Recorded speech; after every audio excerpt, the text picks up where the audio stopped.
இன்றைக்கி கடலப்பருப்பு சொரக்காவும் போட்டு ஒரு சாம்பார் பண்ணலாம். இன்றைக்கி சொரக்காவை இந்த மாதிரி சின்ன சின்ன சைஸில் கட் பண்ணியிருக்கேன். குக்கரில் சொரக்காவையும் கடலப்பருப்பையும் தண்ணி ஊற்றி வேக வச்சிடலாம். ஃபஸ்ட்டு தேங்காயும் தக்காளியும் பாருங்கள் அரைச்சி எடுத்துக்கலாம். பாருங்கள் தேங்காய் தக்காளி நல்லா அரைச்சி வச்சுட்டேன். அது ஏன் அரைச்சி வச்சேன்னா நம்ம அரைச்சிட்டு போட்டோம்னா அதில் ஒன்றுமே இருக்காது. தக்காளி குழந்தைங்க இருந்துச்சுன்னா எடுத்து தெரியும். நம்ம அரைச்சி வச்சிட்டோம்னா ஒன்றும் தெரியாது. குழம்பு நல்லா திக்காது. பாருங்கள் பாத்திரத்தில் எண்ணெய் ஊற்றிட்டு 2 ஸ்பூன் எண்ணெய் மட்டும்தான் ஊற்றிருக்கேன். இதுக்கு தேவையானது போட்டுக்கலாம். கொஞ்சம் கடுகு போட்டுக்கலாம். பாருங்கள் கொஞ்சம் ஜீரகம் போட்டுக்கலாம். இதை போட்டோன்னே கொஞ்சம் பாருங்கள் அரைச்சி வச்சுருக்கணும் பொடியாக வெந்தயம் அது போட்டுக்கலாம்.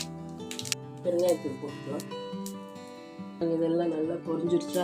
பொரிஞ்ச பிறகு வெள்ளைப்பூடு, வெங்காயம், கொத்தமல்லி தழை, கருவேப்பிலை தழை போடலாம். அவ்வளோ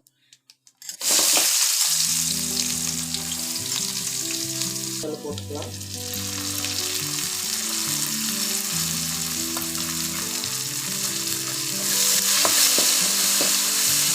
நல்லா பொன்னேரமாக வெந்துருச்சு பாருங்கள் வெங்காயம். இதுக்கு தேவையான காரம் பொடி போட்டுக்கலாம். பாருங்கள் ஒரு மிளகாத்தூள், 2 ஸ்பூன் சாம்பார் தூள், கலராக நல்லா இருக்கிறதுக்கு மஞ்சத்தூள், கொஞ்சம் தனியாத்தூள், கொஞ்சம் மல்லித்தூள் போட்டு இது தேவையானது தண்ணி ஊற்றி நல்லா பாருங்கள். இது கிரேவி மாதிரி வரும். இதில் கொஞ்சம் தண்ணி ஊற்றி கலக்கி இதில் நல்லா வணங்குற பிறகு இந்த கொஞ்சம் ஸ்மெல் எல்லாம் போயிடணும். பச்சை வாடையெல்லாம் போயிடணும். போன பிறகு இந்த தேங்காய் தக்காளி இருக்குல்ல அதை நம்ம அரைச்சி ஊற்றிடுவோம். நாங்கள் நல்லா ஒரு பச்சை வாசனை போயிடுச்சு. நல்லா ஒரு ரெட் கலரில் ஆயிடும். இதில் தேங்காய் தக்காளி ஆட் பண்ணிடலாம். நம்ம அரைச்சி வச்சோம்ல தேங்காய் தக்காளி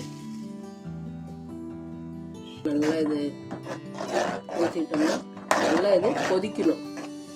நல்லா இந்த ஸ்மெல் பச்சை தக்காளி வாசனை இதெல்லாம் நல்லா போகணும். கொஞ்சம் நேரம் மூடி வச்சிடலாம். இதை கொஞ்சம் திக்காக இருந்துச்சுன்னா கொஞ்சம் தண்ணி சேர்த்திக்கலாம். இதில் நல்லா கொதிச்சிருச்சு. நல்லா பச்சை ஸ்மெல்லாம் போயிடுச்சு. இது கொதிச்சிருச்சு. பச்சை வாடையெல்லாம் போயிடுச்சுங்க.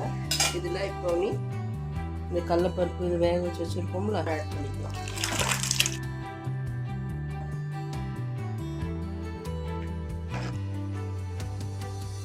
தேவையானது கொத்தமல்லி தழையை போட்டுக்கலாம். தேவையானது உப்பு சேர்த்திக்கலாம். லைக் பண்ணுங்க. கொதிச்சு ஒரு வித்தியாசமான டேஸ்ட்டில் இருக்குது. நீங்களும் உங்கள் வீட்டில் செஞ்சு பாருங்கள்.